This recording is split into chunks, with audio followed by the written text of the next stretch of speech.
महाराष्ट्राच्या प्रेक्षकांसाठी एक खास काव्य तुमच्याकडून साहेबराव सर. नमस्कार. जय महाराष्ट्राच्या सर्व प्रेक्षकांचं मी स्वागत करतो आणि दिवाळीच्या सर्वांना शुभेच्छा देतो. तर दिवाळी म्हटलं की आनंदाची, प्रकाशाची हे आपण सगळेच जण जाणतो.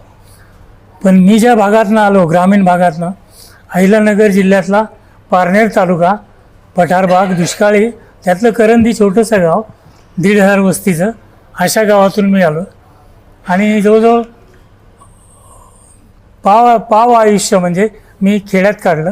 नंतरचं उरलेले 50-55 वर्ष मी या मुंबई शहरात आहे. पण माझ्याकडून जे लिहून गेले ते सगळं माझ्या गावचं, मातीचं आणि माझ्या माणसांचं. शहरातलं मला फारसं काही आलं नाही. तेच माझ्या अंगात आलं, तेच भिनलं, तेच मला आयुष्यभर पुरलं आणि माझं पिच्छा पण पुरवतं आहे. तर अशा वेळी दिवाळी आमच्या वेळी कशी होती, धाकली दिवाळी असायची आमची. फक्त दिवाळीच्या आधीच आम्हाला खूप वेध लागायचे. म्हणजे वेध कसे लागायचे, घरात गरमागरम काहीतरी तळलं जायचं, लाडू तळले जायचे, चिवडा केला जायचा, त्याचे वास गल्लीवर फिरायचे.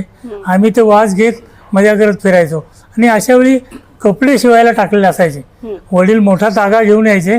आम्ही 8 भावंडं, सगळ्यांचे कपडे एका टेलरकडे माप देऊन आम्ही आपलं त्याच्या दारावरून बघत जायचो. दररोज ते तसंच लटकत असायचं त्या खुंटीवर. ते अजून कापलेलं पण नसायचं. सारखं आमचं त्याच्याकडे लक्ष की कधी हा कापतोय, कधी नवीन आम्हाला सदरा शिवून देतोय. पण आम्ही शेवटच्या दिवसापर्यंत 2-3 वेळा त्याच्या दारावरून चक्रा मारायचो. पण ते काय व्हायचं नाही. पण तो जी ओढ असायची, वर्षातून एकदा नवीन कपडे मिळायचे आणि ती जी ओढ होती आणि ती जी खाण्याची हौस होती. म्हणजे पूर्वी दिवाळीला गोडधोड मिळायचं आणि जत्रा असली तर काहीतरी नॉनव्हेज मिळायचं लोकांना. आता त्याचं काही अप्रूप राहिलेलं नाही. आता काय आपण काही मागवू शकतो ऑनलाईन आणि खाऊ शकतो. ती दिवाळी वेगळी होती. फटाक्यांची अशी एक मोठी लढ असायची, बारके, त्याला लवंगी फटाके म्हणायचे. त्यातले अर्धेच वाजायचे, अर्धे फुस निघायचे. बऱ्याचशा वाटी तुटल्या जायच्या, पण त्या वाटी तुटलेले सुद्धा आम्ही खिशात जपून ठेवायचो आणि नंतर सगळे जमून त्याचा एक जाळ करून द्यायचो. अशी काहीतरी गंमत चालायची. पण खरी गंमत यायची ते ह्या दिवाळीच्या दिवसात थंडी सुरू झालेली असायची. पहाटे बहिणी उठवायच्या. मला 5 मोठ्या बहिणी, त्या सगळ्या उठवायच्या, आंघोळ घालायच्या, ते खसा ते सगळं उठणं पिटणं तोडायच्या आणि तो सगळा जो कार्यक्रम चालायचा. ती एक वेगळीच मजा होती. आणि दिवाळीत मजा होती आणि नंतर पूजा बिजा हे तर सगळं असतं. आता मी जी कविता तुमच्यासमोर ठेवतोय, देव आहे नावाची. आता देव सगळ्यांना माहीत आहे, देवाचं सांगायला नको आजकाल. म्हणजे इतकं की अगदी गाडीला सुद्धा सांगितलं की बाबा तुमको मिलने की याद आती है, तो गाडी शिर्डीला जाईल ड्रायव्हर नसला तरी. इतकं सगळं देवाचं झालंय. पण शेतकऱ्यांचं तसं नसतं. माझा भोळा बाबडा शेतकरी गेला तर जाईल पंढरपूरच्या विठ्ठलाच्या वारीत. गेला तर जाईल पंढरपूरच्या विठ्ठलाच्या वारीत, नाहीतर नारायणगावच्या विठाबाईच्या बारीत. 2च गोष्टी त्याला माहिती आहे.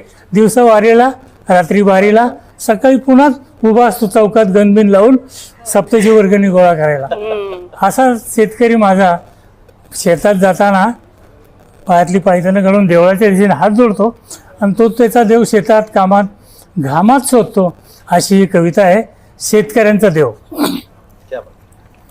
शेतकऱ्यांचा देव कविता मी आपल्या समोर ठेवतोय. थोडा गाऊन म्हणण्याचा प्रयत्न करतोय. नक्की. देव आहे किंवा नाही, देव आहे किंवा नाही, कुणी पाहिले देवाला, सेंदराच्या दगडाचा उभा आधार गावाला, सेंदराच्या दगडाचा उभा आधार गावाला. देव आहे किंवा नाही, देव घरात दारात, देव शेत बांधावरी, देव घरात दारात, देव शेत बांध्यावरी, आणि उभ्या पिकाची राखणी दिली त्याच्या खांद्यावरी, उभ्या पिकाची राखणी दिली त्याच्या खांद्यावरी. शेत हेच देवालय, शेत हेच देवालय, घरी देव्हारा नावाला, सेंदराच्या दगडाचा उभा आधार गावाला, सेंदराच्या दगडाचा उभा आधार गावाला देव आहे किंवा नाही.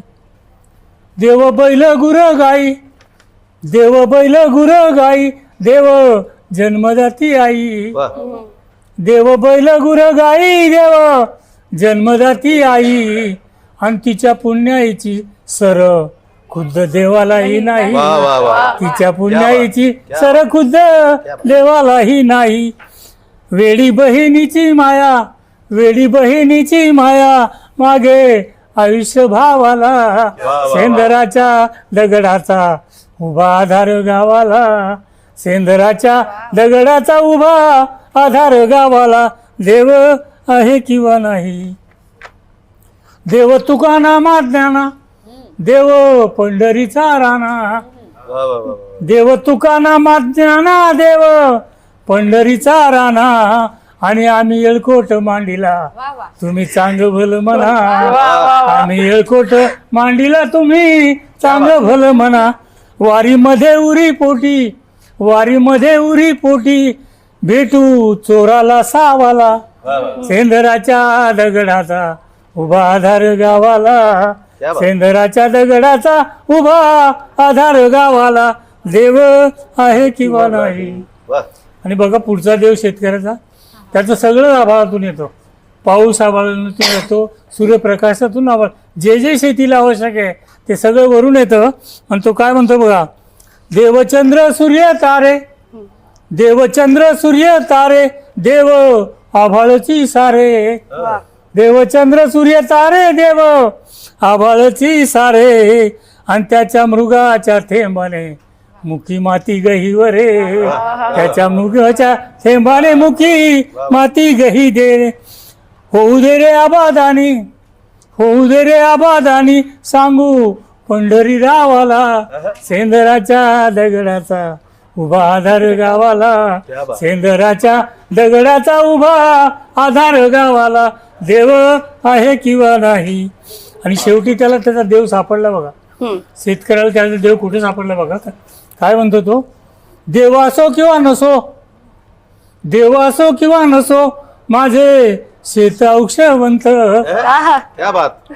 देव असो किंवा नसो, माझे शेत औक्षवंत. आणि बीजातून रोज नवा उगवेल भगवंत, बीजातून रोज नवा उगवेल भगवंत. केली कुर्बान जिंदगी, केली कुर्बान जिंदगी, काळ्या आईच्या सेवेला. सेंदराच्या दगडाचा उभा आधार गावाला, सेंदराच्या दगडाचा उभा आधार गावाला देव आहे किंवा नाही.